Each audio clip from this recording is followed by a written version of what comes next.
अस्सलाम वालेकुम everyone, I hope you all doing well. आज का जो हमारा टॉपिक है वो मोस्ट इम्पोर्टेंट टॉपिक है अकाउंटिंग एंड फाइनेंस का।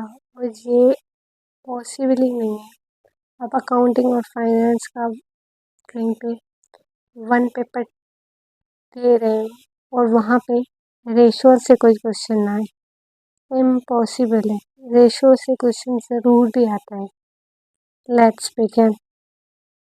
Standard Company had net sales of rupees 7,50,000 over the past year.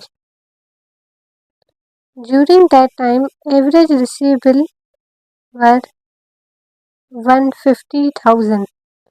Assuming 365 days year, what was the average collection period? Average collection period is equal to account receivables. Receivable हमारे कितने या average receivables हमारे कितने 150,000 और sales कितनी है 7,50,000 multiply by 365 number of days से multiply तो क्या आएगा हमारा 73। So answer is D. Which of the following ratios are particularly interesting to short term creditors? Short term बोल रहा है तो ऑलवेज जब भी शॉर्ट टर्म के लिए बोल दे लिक्विडिटी रेशो। लिक्विडिटी रेशो किस लिए होती है? शॉर्ट टर्म क्रेडिटर्स के लिए होता है। इवन शॉर्ट टर्म भी कहीं पे आ जाए तो liquidity ratio. Quick ratio also known as acid test ratio. Quick ratio को एसिड टेस्ट रेशो भी कहा जाता है। Which of the following set of ratios relate to the market price of the firm common stock to selected financial states items? Market value ratios. If a firm uses cash to purchase inventory, its quick ratio will, अगर company है वो inventory purchase कर रही है पैसों से cash से तो उसका क्विक रेशो पे क्या असर होगा? तो क्विक रेशो उसका डिक्रीज हो जाएगा क्योंकि क्विक रेशो मैं पहले भी अकाउंटिंग की सीरीज में करवा चुकी हूँ। जो क्विक रेशो है उसको कहते हैं जो जल्दी कन्वर्ट हो जाए। उसमें क्या क्या आता है? कैश आता है, कैश इन बैंक आता है, अकाउंट रिसीवेबल्स आते हैं। तो अगर मैं इन्वेंट्री परचेज करूँगी तो वो क्विक रेशो में नहीं आएगी। जब क्विक रेशो में वो नहीं आएगी, कैश जाएगी, तो मेरा क्विक रेशो क्या हो जाएगा? Decrease. Which of the following measured by profit margin? Profit margin हम ऑपरेटिंग एफिशिएंसी में करते हैं। Which of the following ratio is not from the set of assets management ratios? Assets management ratios वो ratios होते हैं जिसमें हम देखते हैं assets का ताल्लुक किसी और से कंपेयर करते हैं। जैसे रिटर्न ऑन एसेट्स होता है, रिटर्न ऑन इन्वेंट्री होता है, इन्वेंट्री टर्नओवर रेशो हो जाएगा, receivable turnover ratio, return on assets, ये सारे नहीं होंगे। Capital intensity ratio asset management ratio का पार्ट नहीं होता। Which of the following measure reveals how much profit a company generate with the money shareholder have invested? इसमें से कौन सा मेजर है जो ये रिवील करता है, ये बताता है कि एक कंपनी ने कितना प्रॉफिट कमाया उस पैसों पे जो पैसे शेयर होल्डर ने इन्वेस्ट किए थे। तो हम इसको कहते हैं return on equity.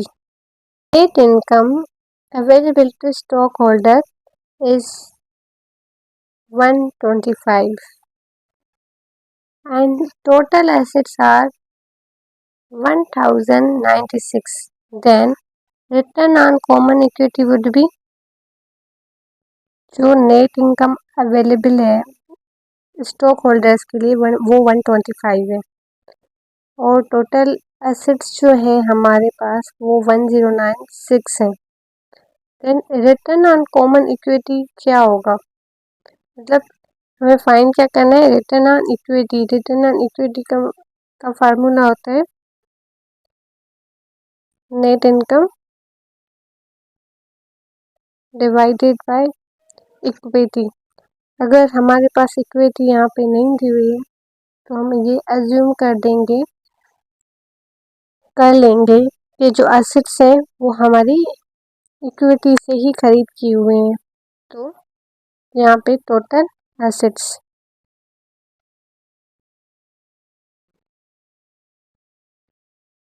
Net income हमारी क्या है 125 और 1096। तो जो आंसर आएगा multiply by 100 to 1140। Price per share is 30 and earning per share is 3.5. Then the price for earning ratio would be, price earning ratio का जो फार्मूला होता है वो होता है प्राइस पर share divided by earning per share.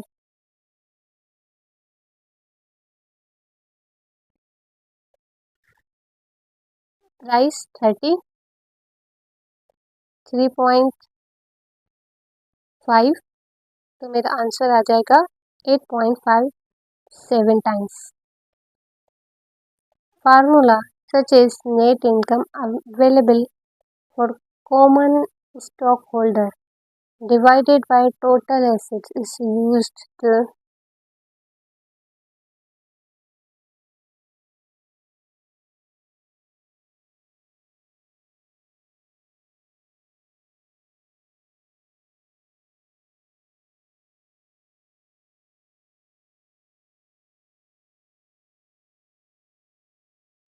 आप इसको इस चीज़ से कंफ्यूज ना करें कि हमने यहाँ पे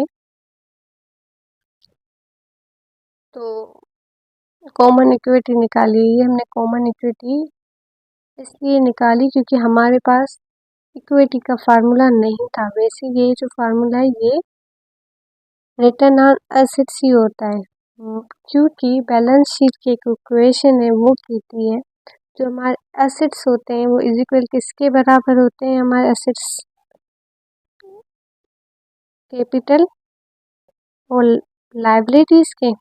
हमने अज्यूम कर लिया हमारे पास लाइबिलिटीज़ थी नहीं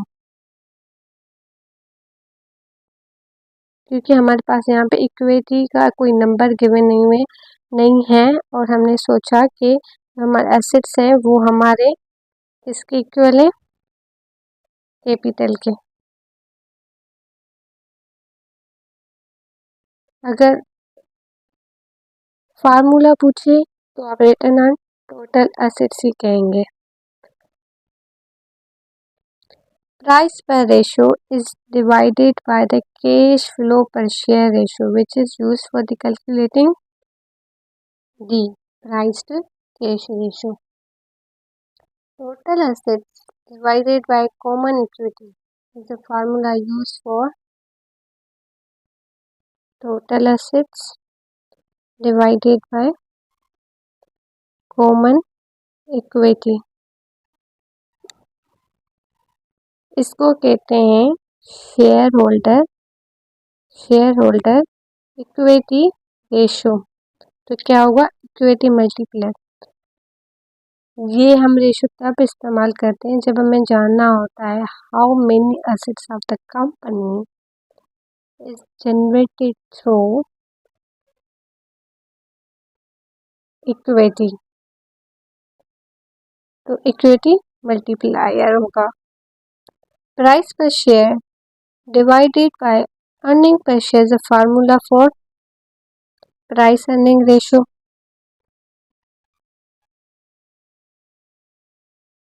Profit margin multiply assets turnover multiply equity supplier is used for। ये एक ड्यूपॉन्ट मॉडल है जो कहता है कि असेट्स, तीन असेट्स बहुत लाजमी है। एक असेट्स टर्नओवर, दूसरा प्रॉफिट मार्जिन, तीसरा इक्विटी। तो उससे हमें क्या पता चल रहा है? Return on equity. High price to earning ratio shows company high growth prospect. अगर आप खुद सोचें, प्राइस ज़्यादा है कंपनी की, अर्निंग ज़्यादा है कंपनी की, तो वो क्या शो करेगी? ग्रोथ शो करेगी ना। An equity multiplier is multiplier to the return on assets to calculate. बात कर रहा है रिटर्न्स की, तो क्या आएगी? नेट इनकम डिवाइड किससे? टोटल एसेट्स से। टोटल एसेट्स कैंसिल, तो हमारे पास क्या बचा? Shareholder net income divided by shareholder equity. तो क्या आता है ये? Return on stocks. Net income available to shareholder is 150 and total assets 2100. Then return on total assets would be, अभी हमने बात की, अगर कह रहा है रिटर्न्स तो क्या आएगा? पहले नेट इनकम, इसके बाद टोटल हमारे पास एसेट्स कितने हैं? 2100 मल्टीप्लाई किससे करेंगे? 100 से। नेट इनकम हमारे पास क्या थी? नेट इनकम हमारे पास थी 150। नेट इनकम हमारे पास थी 150, 7.14%। In retention growth model, payout ratio subtracted from 1 to calculate retention ratio. Thank you for watching.